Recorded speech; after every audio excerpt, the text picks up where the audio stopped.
Welcome to our Mayor Series. Today we're very excited to have Sam Couvillon, the Mayor of Gainesville, Georgia, with us. Sam, welcome. Thank you. I appreciate y'all having me. Yeah, we are excited to just learn more about Gainesville and see how things are going there. We've been investing there for, 12 years. 2013, 2014. We've got a summer camp that we run up there each year at one of our apartment complexes, so we've been very pro-Gainesville in our tour of talking with investors and real estate deals. Yeah, before I forget, I mean, I do need to say this, but I'm very pro Gainesville, Florida. Just to Let me tell you a quick story about Gainesville, Florida. One of my favorite emails I get is when somebody calls to complain, and I see that area code 352, and I'm like, yeah, you got the wrong one. Send this one to the mayor of Gainesville, Florida. so I am guilty. You just needed to okay and approve everything they complain about. Yes. Like 100% will do it, and then here you go. That's a great idea. Say, hey, yeah, you know what? Email me tomorrow. It'll be on your. I'll do it tomorrow for you. It'll We'll be take all care set. of this. We'll take Yes. care of this. Yes, that would. Yes. Why are you a fan of Gainesville, Florida? Because Are you it was University an of Florida guy? amazing place to spend 4 years of my life. Only Okay. 4 Maybe years? 6 Only years. 4? Yeah, I was about to say. There's no way you did it before. I'll say this. I'm a Georgia grad. I lived in Jacksonville, Florida for 14 years, and in my job, I traveled Alachua County Yes, down there in County. Gainesville. Yes. And for all the stones we want to throw at the Gators, I will say Gainesville, Florida is a nice community. If people are raising their families there, it's a nice place. Well, to Gainesville, live. Florida is almost kind of like South Georgia. The whole coast or that part of North Florida and That's right. South Georgia, it's all kind of like the same thing. That's right. Yeah, Yeah, 100%. Yeah. Well, So Sam, sorry about that. No. I mean, you can always push the Florida Gators. as I much can as always you push want. Florida Gators if I need to. Yeah. Okay, thank you You for need that. to. He pushes Texas all the time, so You guys needed excuses to. It's okay. It's okay. But so Gainesville, Georgia, over the years, it's been ranked as one of the best small cities in America. And then this year, you've been mayor for a few years, it's getting better and better. That's right. And then this year was number one. I tell people I don't deserve all the credit. Those things, recognition is important. I mean that just in life in general. I've got a little thing I do. If I see a high school student, that is done outstanding on their SAT and the newspaper recognizes it, I write them a letter. If there's a athlete who, we have a 14-year-old golfer up in Gainesville who's one of the top junior golfers, and he's participated in the drive, chip, and putt and won his age group, I write him a letter. Wow. I do that because of recognition. Recognition's important. And for the city of Gainesville to be recognized, I take great pride in that. I don't know if anybody ever cares if we finish third, which we've had, if we finish ninth, whatever. But, when you finish first, people do take note of that. And I take great pride in the fact that it's not what Sam Couvillon has done as the mayor as much as it is what our staff does every day when they wake up to make sure that Gainesville is a great place to live, work, and play. And, it's very, very big honor. Oddly enough, my daughters my two grown daughters, they live in Raleigh, North Carolina. That was the number one large city. So the Couvillons have got the number one places Covered. Yes, we got the number one cities covered. It's interesting. No city goes from like off the charts to number one, right? That's right. It's like they don't just appear out of nowhere and then take over the top spot. So it's like been years of consistently doing the right things in a city to get there. And That's right. and small metro, how do they categorize a small metro city? I think it's population. It's 75,000 or under. That's right. Yeah. That's right. And Gainesville is right at 50,000. When I got on the council in 2013, I think we were about 35,000. It's like anything in the South. Tennessee, I think, is probably one of the fastest growing states. Georgia, historically, in the last 30, 40 years, has been the fastest growing state. Right. In Gwinnett County is, historically the fastest growing county in the country. And Georgia's still getting a lot of that growth. People are leaving, some of the large metropolitan areas in the Northeast and out West, and they're coming to Texas, Tennessee, Florida. No state income tax. And then Georgia, we have, some income tax, but not as bad as some other places. So, This whole income tax thing is a myth anyway. When someone tells me that they're moving to Florida because of no property or no state income tax, you're paying it You're going to someplace get else. in that sales tax, believe me. Yes, I yes, lived and your there. property I remember it. taxes, Yeah, and yes. property taxes, Yes. 100%. Yeah, you're going to pay. I mean, somebody's got to pay for the roads to be paved. Yes, no doubt, yes. and So your trash to be picked up and everything else. To me, it's always an illusion when someone says that. Yes, So. yeah. So And how big is Hall County? Just the Hall surrounding County is county? about 225,000 people. Gainesville, 50,000 people. So you're the biggest city. You're the inside Hall That's County. right. Okay. That's right. Yeah. And how many cities are in formed I cities think are in? 9. There's 9 of you. Yes, Okay. I mean, and you have everything from Buford, which is mostly in Gwinnett County, but has a little portion of Hall County, and you have Brazelton, which sits in 4 different counties. We have part of that, Right. and you have Flowery Branch and Oakwood and Gillsville and Lula and Claremont and Rest Haven. I think Rest Haven has about a population of 88 people, but it's a city. With the If it mayor. counts, yeah. Yes, yes, and they actually defer. It's so funny. They wanted to in their SPLOST take was $28,000, and they were like, "We just need our road paved." They can't do that for Singular $28,000. road. One road. Right okay. there. And so we were like, that's going to be 75,000. So we're going to have to budget for that one. But yeah, so Gainesville is the largest in Hall County. Great. Yeah, Yeah, it's got home of Tommy Aaron, who won the Masters. Home of Deshaun Watson, who played at Clemson, played in the NFL. Home of Nathan Deal, who was the governor, of course, of Georgia, the 82nd governor. So has some people of note from Yeah. Gainesville. And the most important, Longstreet. Longstreet Cafe, Yes. General Longstreet, and so I mean his name is lives on not only in Longstreet Cafe, but we have Longstreet Clinic, which is a doctor's practice that has over 600 employees. So it's one of the largest employers there in Gainesville. So Longstreet was an entrepreneur from many years ago that opened the Longstreet restaurant. was a general. Okay. He was second in charge behind General Lee, and he was anti-slavery, but he did fight in the Confederacy, and he hailed from Gainesville. And after the war, he came back to Gainesville, and he started the Piedmont Hotel, and his legend certainly lives there. We have a statue of him and so forth. So people in Gainesville know who General Longstreet is. I love that cafe, just to be clear. Just some points like Gainesville in the number 1 ranking, right? Like giving recognition for like what it has achieved. Some of these stats are pretty impressive. Like unemployment is under the national average. That's right, by always 50%. has been. Job growth is double the national average, right? Population growth's up 15% in 4 years, which shows people are there. And then GDP is 2.5% outpacing national levels of everything. So And when you dig into that, I'll tell you one of the things that was a game changer, and I don't know the history behind it, but if you're going up I-85, there's a spur off of I-85, 985. Right. And it goes to Gainesville. And if you talk to any of the people, I think that happened in the mid-'70s. And if you talk to any of the old stalwart business owners, they will tell you that was the game changer that allowed Gainesville to grow. It could have been Winder. Winder didn't have that spur. Now you have 316 that runs through there that came about, in the late 80s, early 90s. But 985 really contributed to economic development. We have a gentleman in Gainesville named Philip Wilhite. Philip has a company called Wilhite Packaging, but he was the pioneer for economic development in Hall County, and he always pushed it. Philip has a philosophy to it's not about himself, but it's about others, and he always has pushed. Now, he's certainly done well financially in business and everything, but he always tries to push how he can make Hall County better. And he's the one that has been a leader. Poultry has always been a bedrock industry in the community. But then there's all kind of other businesses that come with the big poultry companies. You have the ancillary companies that need to provide vaccines for the poultry industry. You have equipment companies that are in Hall County that provide the equipment that go in the factories. And then it's grown from there to where we, in the late 80s, Kubota lawn tractors came to Gainesville. They now employ over 4,000 people in the area.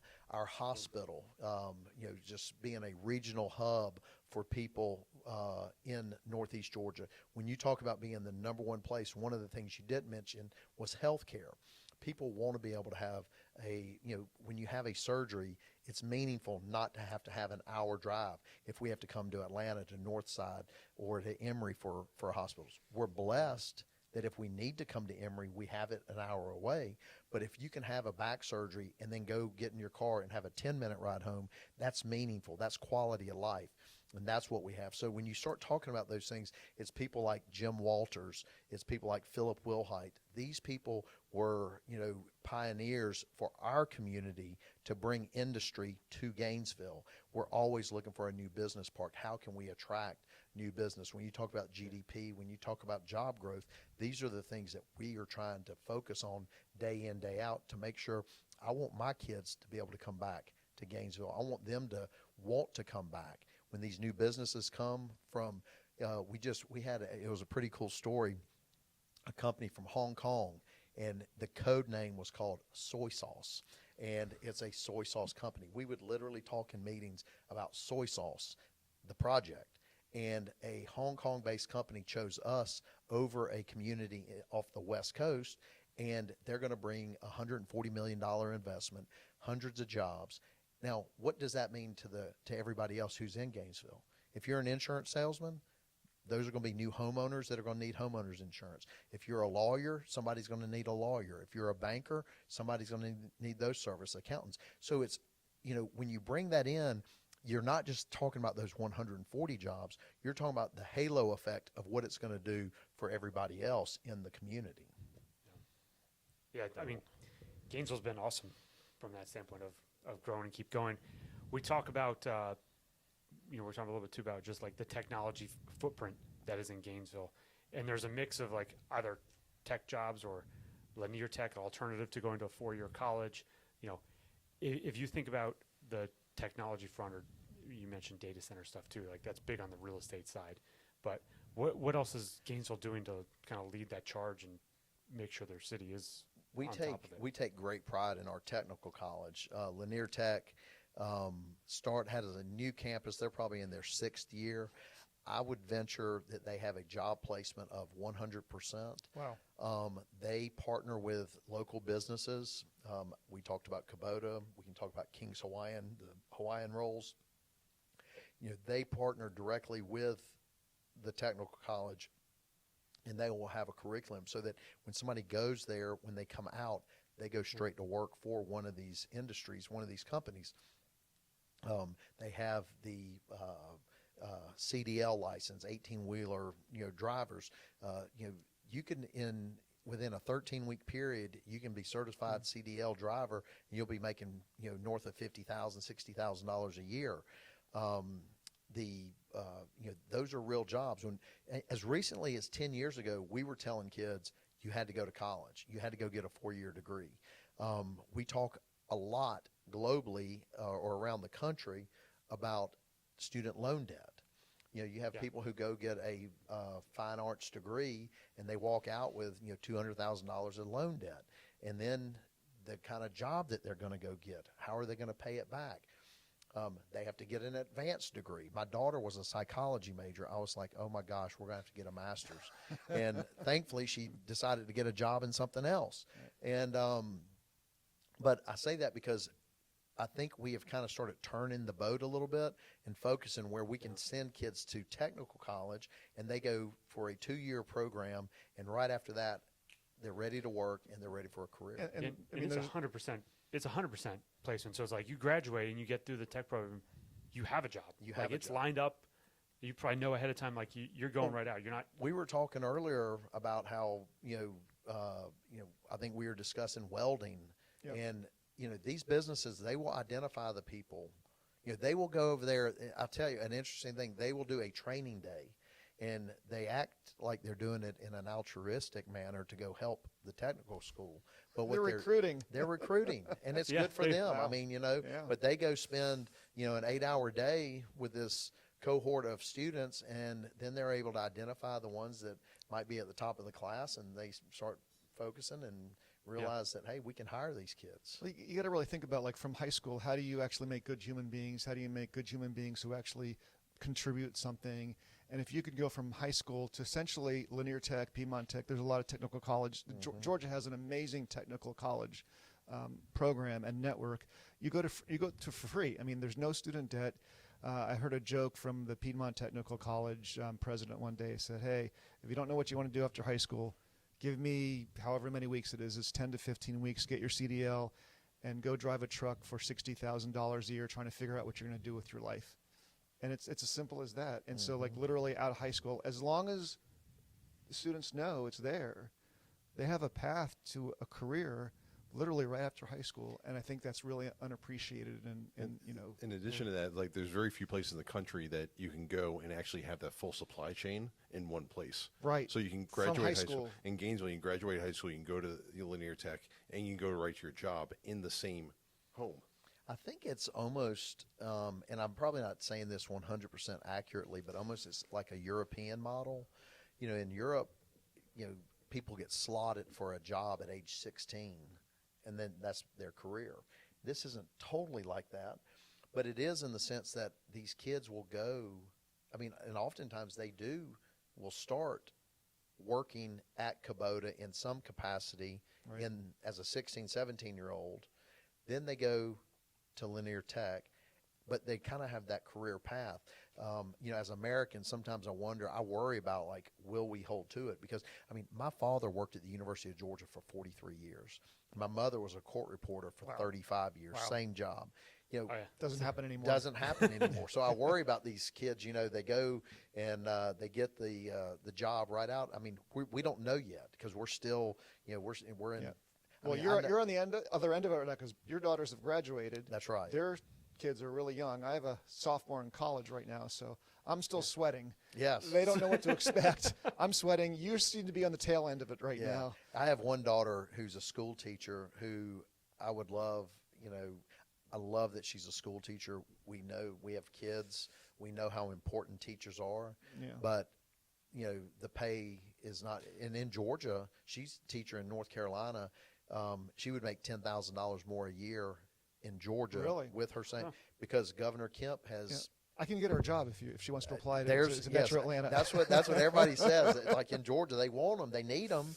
But my other daughter, I told you she's a psychology major, and when she got to her senior year in college, she was like, you know, Dad, I don't want to go to grad school, and she ended up getting a job as a headhunter, job placement, recruiter, and you know she's 18 months. And to be honest with you, I'm surprised and so blessed that she has stuck with the same company for 18 months. I'm like, honey, you need to keep focused on that. You know? Yeah. Are you still paying her car insurance, or you're not paying her car insurance anymore? It's funny you mentioned that. We've ripped off the Band-Aid. My wife, if you met her, she's the sweetest person you've ever seen. Yeah, but yeah. when it comes to dealing with those kids, she's a hard nosed. What about the cell phone plan? Cell phone plan, yeah. Cell phone plan. They're still on our plan, See, but they write a check for $100 a month. Oh, they make $100 a month. Yeah. Oh, wow, you're making a profit off of that. Yes. So Margie, my wife, she doesn't play. And She's a stickler, man. she started on about whatever I can remember. You know, you have the baby monitor, Right. And the first night that I went, like we had the baby home, Sarah Grace, I went into the bedroom and I was like, it's silent in here. What's going on? And I hit her. She had gone to bed before me, and she said, I can't sleep because all I hear her do is breathe and move and stuff. She was, I unplugged it. I mean, and from almost day one, she was the hardline mother. But again, That's I'm awesome. telling you, if you saw my wife, if you got to meet her, you'll realize she's probably the sweetest person around. But she plays hardball with the kids. Good for her. Like Good they're for writing her. the check for the phone plan. That's Yeah, great. Yeah. I don't know if I'd have the courage. I You don't should know. make Molly start I writing don't a know. check for that. My kids don't have cell phones. Do you have yet. Molly? I got a daughter, Molly. Molly's my younger one. Oh yeah. No. Yeah. So Molly, she got married in June, and she does still have a car with the tag came in. She is not. There's no North Carolina tag. Hasn't put it in her. Yeah. But I'm about to, when she comes home for Christmas, that- we're going to sign that title. 2015 Honda CRV. Honey, it's you and Brandon's. Congratulations. Have at it. Yeah. Now maintenance, insurance, all the good stuff. That's right. So, all right. One other topic here. Wanted to, Gainesville's got this great downtown because you've got 985 you talked about that kind of comes up and it's south of it. On the north side, northwest side, you've got Lake Lanier, which is like the largest recreational lake in the country. It's definitely the largest In the lake country, in yeah. the country. So it's a pretty amazing location. And then on a real estate footprint, you have this large mall. These things have, the number of malls have basically been cut in half in America, and there's a lot that are like, what do we do with these? Some are doing great, and other ones they just need some love. Yeah. So you've got a large mall that is being redeveloped. Yeah. And how has the city been working with helping make that happen? Yeah. So, I mean, what I've learned as an elected official, these things don't happen by accident. When you mentioned our downtown, we've had over $350 million of private investment. It doesn't happen by accident. We have, our downtown was in a TAD district, tax allocation district. By having that TAD district, people came in and invested. Doug Ivester, former CEO of Coca-Cola, $25 million investment. Jeff Payne, retired ophthalmologist who got into real estate, he did a $75 million investment, brought a Marriott Courtyard to our downtown. It was kind of the missing piece. We didn't have a focal point hotel that people would want to stay at. That has filled that void. He's about to put another Hilton in. We've had some residential. Doug Ivester took me in a car, drove me to Greenville, South Carolina to meet the mayor of Greenville. The mayor of Greenville, if you've been to Greenville, has just been on excellent rocket fuel. And he told me, he said, Sam, he goes, if you want a vibrant downtown, you can't just have feet on the streets during the day. You have to have feet on the streets at night. So you need a residential component. Apartment is a bad word, because people think it's going to burden the schools. They're going to become dilapidated. But we were strategic in that we wanted apartments downtown, one-bedroom apartments, loft apartments, some two-bedroom apartments. But we wanted to encourage. We have a Brenau University that has a physical therapy, occupational therapy, physician's assistants, psychology, all grad programs downtown. We wanted to provide a place where they could live and make it walkable. The hospital has a residency program. We wanted to, those residents, them to have a place to live. So we've had that $350 million. Well, what comes with that? Well, all of a sudden when you have that development, now people are putting restaurants, people are putting boutiques, people putting onward reserve. All this growth comes along with it. Well, who benefits from that? All the other citizens. Being strategic about parking. These are things Sam Couvillon, as a insurance salesman, I never would have thought about, 6 years in advance. We needed to, procure this lot so that we could put a parking deck. These things don't just happen. We have professionals like Rusty Ligon, who handles our planning and zoning, who comes to the staff with Angela Shepard and Brian Lackey, our assistant city manager and our city manager. And they come with us these ideas saying, hey, we're going to need parking because we're about to grow. And so that was how our downtown. So when we saw what success we had with the downtown, we're like, how our mall, the Lakeshore Mall, built in the mid-'70s, has become, it's probably occupied, 60%. And I'm not sure if it's any of the stores that you want to go to. We had a Dick's Sporting Goods and a Belk. But your Chick-fil-A left long ago, and your all your others, Sears and J.C. Penney, they left. So now the potholes in the area. So we thought, as a staff, as a council, let's create a TAD district for the mall. And so, consequently, the mall was purchased by Branch Properties, Atlanta developer. They have done, we've had some success with them in some other developments in Gainesville. And we met with them in the last 6 weeks. They're probably going to be investing about $400 million in Gainesville. And it's not just about, I try to tell people, it's not just about getting that mall revitalized. Right next to the mall, you have a Target and a Walmart. If you don't revitalize that mall, here in 5 or 10 years, Target and Walmart, they're going to move over to the other side of town, and then you're going to be left with vacant big boxes. Right. And you can't have that. That'd be the downfall of your community. So we're thinking, let's revitalize the mall. Then that's going to help anchor Walmart and Target, they're going to say, we want to be there because next to this $400 million investment across the street from the mall, you have these, strip centers that, are not the most appealing to the eye. Well, now somebody owns that. Well, guess what's going to happen to their property? Their value is going to go up. They're going to reinvest in their property, and it's going to glow up the whole area. So we've been very mindful, and we think that that project at Lakeshore Mall, we think it's going to be a transformational project for sure. How long do you think it's going to take? I anticipate them breaking ground first quarter of 26, and it'll be an 18 months to 24-month build out.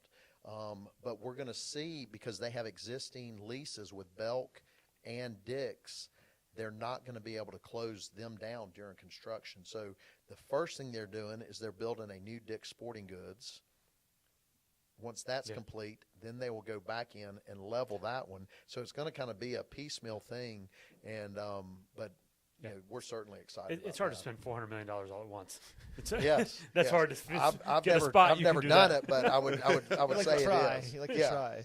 Yeah, I guess I'd try. It'd be worth trying to do. Yes. Yeah, and 400 million is that number that it's significant enough where you can. Takes a little bit of time. Yeah, it can take a little bit of time, and you could also disappear too. You know what's funny about that big number is the engineering, the site work. I mean, it's like 40 million right there. I mean, you don't even pay attention to that. Yeah. But I mean, they have to. It seems like when I think about it, it's just a lot that's level, but the grade is it's way off, and so there's going to be a lot of dirt moved. There's a lot that goes in that. I mean, again, I'm a simple mind. But when I talk to these engineers, you really realize the vision that they have and what has to be done to get to the finished product. Yeah. Well, we were just talking about a project the other day about just laying sewer pipes could kill the project. Yeah. And nobody wants to invest in sewer until you realize how much you need it. Yes. until you don't have one. Yeah. You're like, wait, we should really get these pipes working. Well, I mean, in the city of Gainesville, we have 90% of the sewer in Hall County, and people wonder, like, I mean, I get complaints from, some people, they're like, we don't have any hotels in the county. I'm like, well, you don't have the sewer.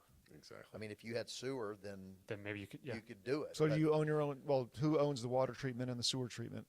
Gainesville. Gainesville does. We provide all the water for Hall County. Oh, wow. For all of Hall County. And Lake Lanier, I guess. That's right. Yeah. And to be honest with you, we invested in it. Right. Hall County, they do what they do. They run the courts. They run, animal control. They run, they've got a big job. I don't want to diminish what the county does, but, Gainesville has run the water they've always been the provider for the water. And, the sewer is part of that.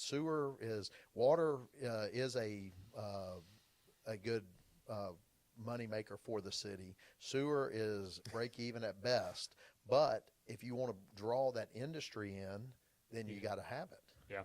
Yeah, we own a good amount of mobile home parks around Hall County and Gainesville, and we have 5 open air septic ponds because there's no access to sewer. Yeah. And we've looked at how do we. The first thought is, we put on septic.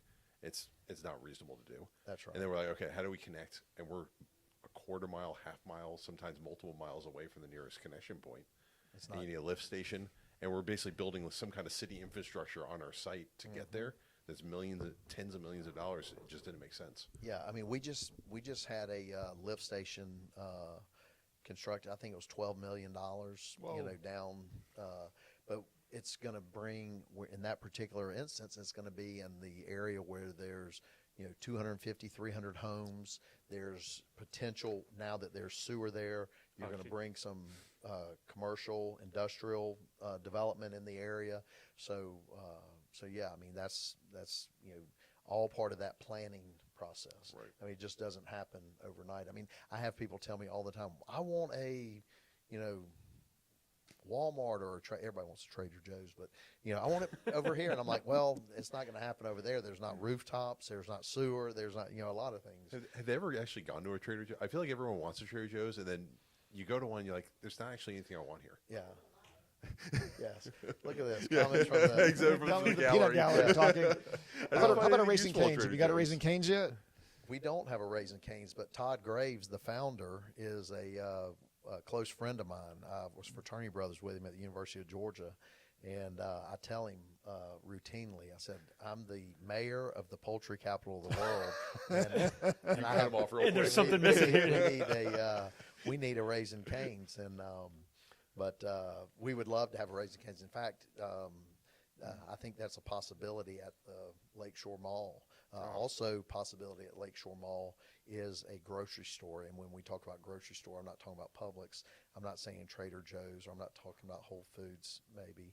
I'm not talking about, but one of the, a grocery store of that ilk will be coming with it as well. Yeah. Did you just miss that tip? We need to do a site selection right now for Raising Canes Yes. in Gainesville, Georgia. Yes. You ready for that one? Oh, Raising Canes versus Chick-fil-A. I don't know. Oh, no. We can have both. Yeah, Yeah. Chick-fil-A's already there, I'm assuming. Chick-fil-A, we have Yeah, they're- we have 2 in the city limits, but Yeah. all those places, none of those. If you're good like Chick-fil-A, if you're good like Raising Canes, you're Yeah. not scared of competition. Exactly. No. Yeah. You know, Yep. so Man. All right, let's get on that one. Yeah. Okay. From like a just so we can go eat their standpoint, or Pretty much, yeah. Yeah. And well, we could finally have our own Raising Canes too, like a Greenleaf Raising Canes. you could be the operator right at the front door. The greeter. there you have. He'll give Todd gives Raising Canes for the first customer. You get it free for a year. I'll be the first customer. There They we camp go. out overnight. I'll Wait, be at free the front for a door. year? I'll have a sleeping bag outside the front yeah. door. Oh, there you go. Yes. All right. Okay, I think well, that sounds like okay. and he knows does he still work there, or he's done working? No, See- he's He still works there. knee deep in it. He's knee deep. He didn't stop Yes. working You need to because go- he made too you much need to go money. start camping out now, Yeah. so you can know where that first store is, so you can be like in line. All right, we're going to work on this then. Yes. We're going to work on site selection. So on the mayor's side, you're kind of coming to the end here, right? You got 29 days left. as the Yes, mayor it's of funny. Gainesville? As we, I don't know when people are going to be listening to this, but as we shoot this, it's December 1st. So I actually have 1 month left as the mayor of Gainesville. And I tell people all the time, being a husband, being a father are the greatest honors of my life. Just below that is being elected mayor. It's surreal to go in and see your name on a ballot and be able to vote for yourself, and you see that X number of percent of people vote for you, and it's a high honor. I take great pride in having served the people of Gainesville. I think I could have done the safe thing and continued to be the mayor had I decided to run, but I looked at it as an opportunity. As we've discussed offline, I'm running for Congress, and so sometimes you have to make yourself vulnerable, put yourself out there, and so I'm going to take that next step. But 30 more days, 29 more days as the mayor, and I'm excited about it. How many more meetings do you have? I have a work session next week, and then I have one council meeting on December 16th. Short of something absolutely drastic happening where we have to have a special called meeting, but that will be it. So So And when- going when out is- as number one. that's right. When Right. does the next mayor sworn in? He will probably be sworn in on the first meeting in January. So Zach Thompson, who served with me for 10 years, I consider him one of my closest friends. He will do a great job. I tell our staff every day, I say, y'all are going to rue the day that Zach's the mayor. Zach is an in-the-weeds details guy. I'm a 30,000-foot guy. Oh, boy. Oh, and boy. so he will do great. He's got a great relationship with the staff. He's got a lot of respect in the community. He's a homegrown Gainesville boy, and so he'll do a great job. It's got to be exciting to go to end your term as mayor as number one small town in America. I haven't thought about that until you It's like said I don't know how many people are doing that. Yes. Right? Yes. I do think, and look, it's a little self-serving for me to say that I'm Well, it starts before that, but- going out on top and all that, but I do take pride in where we are. I do think one of the problems that we have in this society is people leaving at the appropriate time. When you and I, the four of us are talking, when we come in, one of the things we talk about are these candidates, these politicians that stay for 40 and 50 years. It's just, to me, it's just distasteful. I've got great excitement, and I'm encouraged by what I see out there. When I go, and I spoke a couple weeks ago at the Jackson County GOP, and they had, this young lady get up. I think she was from Turning Point USA, and she got up, and it's not so much about what she was saying. I did appreciate what she was saying, but with the poise and conviction with what she spoke, you could see that we have a future leader. We're going to have great leaders. When Sam Couvillon's gone, the city of Gainesville is going to be fine. And we're going to have great leaders, but we have these politicians right now that act like if they left, that the world would end and that the United States would not continue to run. And so that's why I'm so, one of the things that I'm, focused on is trying to, focus on how we can get term limits put in. So I do value experience. I don't think you can tell somebody that, in the House of Representatives 2 or 4 years, but I mean, I don't know what the appropriate amount is. You got to have experience, but that would be, if we could get people to agree on that in some manner, I think that would be a good thing. Yeah.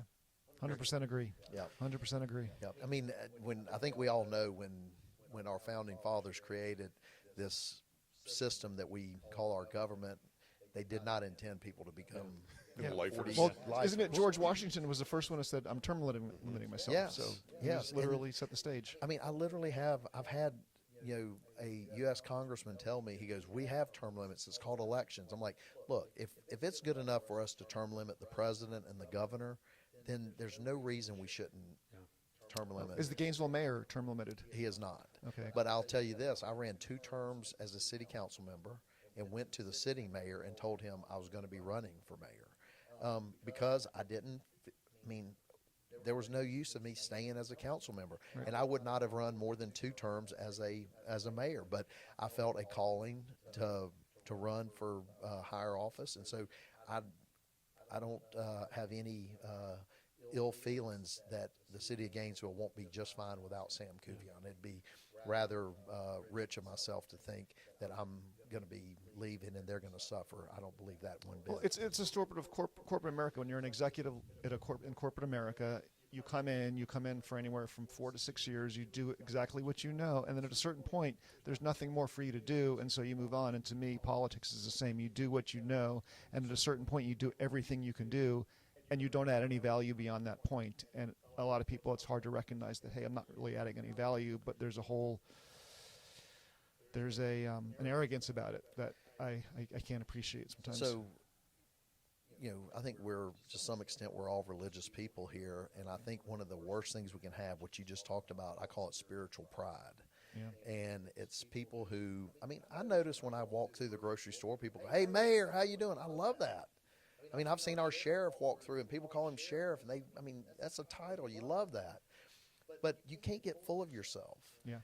And that's the problem. I think people get to these positions, and then they feel like they're entitled to them. And that's the worst thing that can happen. I liked how you said that. You go in and you have a given time and you give it all you got, and then you let somebody else come in and do it. And do something different. And do something different. Yeah, if you're yeah. a talented enough person to be a United States Senator for 40 years, I guarantee you there could have been something that you could have done and you could have offered, back in another realm. So, I'm not sure if that's ever going to come to fruition, but I certainly would be for it.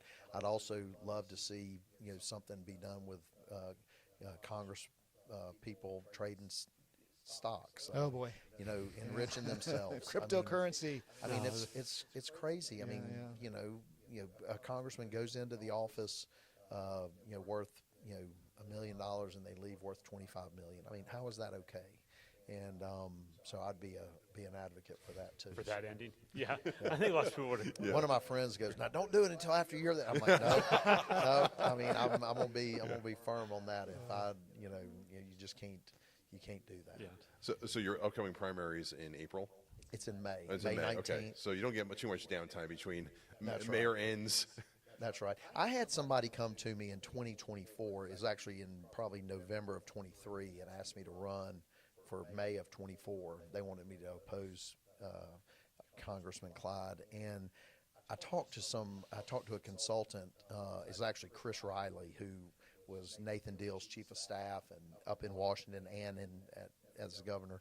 And Chris told me, he says, you don't have enough runway. He goes, you got to work hard. So with that in mind, I decided that I was not going to run in 24. And then it came, pretty much all of during 2024, I had decided I would run and I would announce at the beginning of 25. And it came out in November. I thought that Doug Collins might get back into the race.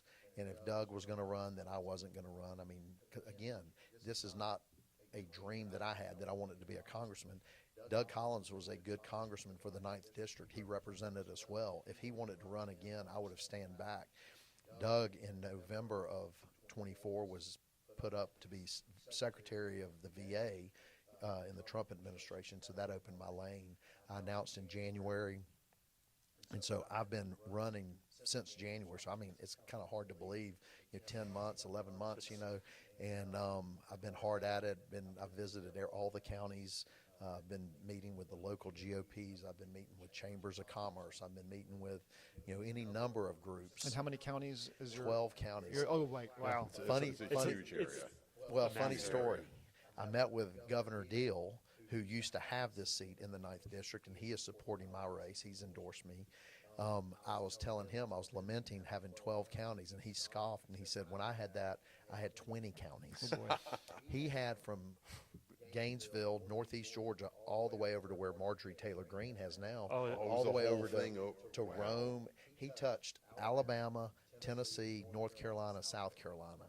He told me the first time he came home from Washington, his scheduler had him a meeting in Gainesville at 10, and he was looking at his lunch, and he had a lunch in Dalton at noon. Oh, jeez. And he was like, you can't do that. And his scheduler said, well, it's only this far on the map, pointing out like an inch and a half, 2 inches. And he was like, well, I can't get to Dalton from Gainesville in an hour. Yeah. And so it is a big geographical area. I mean, you have a third of Gwinnett County.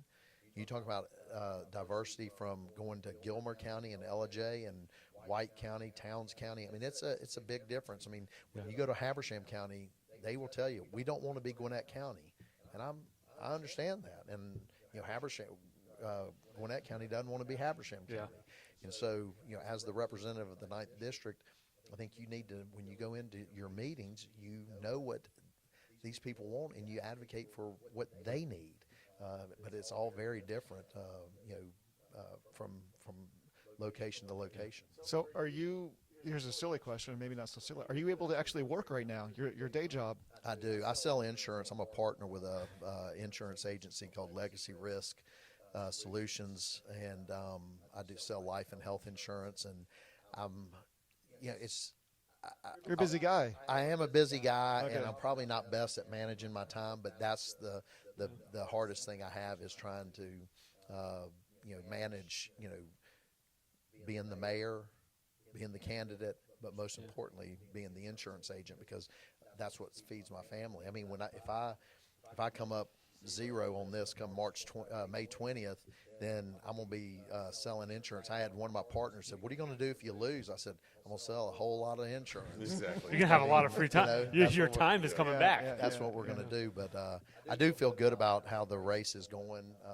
When I go to Union County, I've spoken to a group, and I leave, and I feel like my message is being well received. I just try to speak to people. I'm a Republican, so Republican issues, me and the current congressman are probably going to agree on most of the issues. What's going to separate me from him is being the advocate for the 9th District, helping the hospital in Stevens County, helping, rural counties that need help buying fire trucks, supporting Banks County. We're talking about infrastructure, water and sewer. Banks County has a problem with a lack of water. I mean, you can't have growth. You're not going to have economic viability if you don't have that water. So it's just a natural resource. You got to help people figure this out. And sometimes, as much as we think of ourselves as a local official, sometimes you need help from the federal officials. We needed help moving a post office. A local municipality can't just say, "We're moving the post office." That's a federal building. And so, that's what I want to do. I want to identify what that issue is in Sewanee. I mean, I want to identify that issue is in Beaufort and help them. And it's going to be very different than what it is in Habersham County. So trying to figure that out. There's got to be one of the guys in Gainesville that could simply take a building and put it up on stilts and drive it somewhere else. It's And crazy. not tell them just do it in the middle of the night. It's crazy how, I mean, it rattles my brain thinking about how the inefficiency of the federal government. But in order to build a new post office, we've been down this road enough. They require X number of parking spaces. They require X number of square footage, all this stuff. I mean, the post office is not what it was 30 years ago. Yeah. I mean, they like, got 30-year-old requirements to do something today. they still do, and it's just so frustrating. I mean, you still have people that go check their mailbox. You still have people that mail stuff, my wife being one of them. My wife does not trust the red flag on the mailbox. She likes to go to the post office and drop it in the box. But that being said, it's not nearly as busy in the post office as it was 30 years ago. Well, you have those $100 checks coming in from your daughter's cell phone payments. Yes. Maybe they're missing it some months. You want to and make sure you get those. She's blaming the red That flag. was a whole nother thing. We sent out invitations to the wedding, and we weren't getting responses. We were like, Uh-oh. So then we felt rude, calling people going, hey, we're just making sure you got our invitation. Some people be like, 5 weeks later. And then one of the funniest things is after the wedding, people would be like, yep, I got the invitation today. So, Oh, wow. Yeah.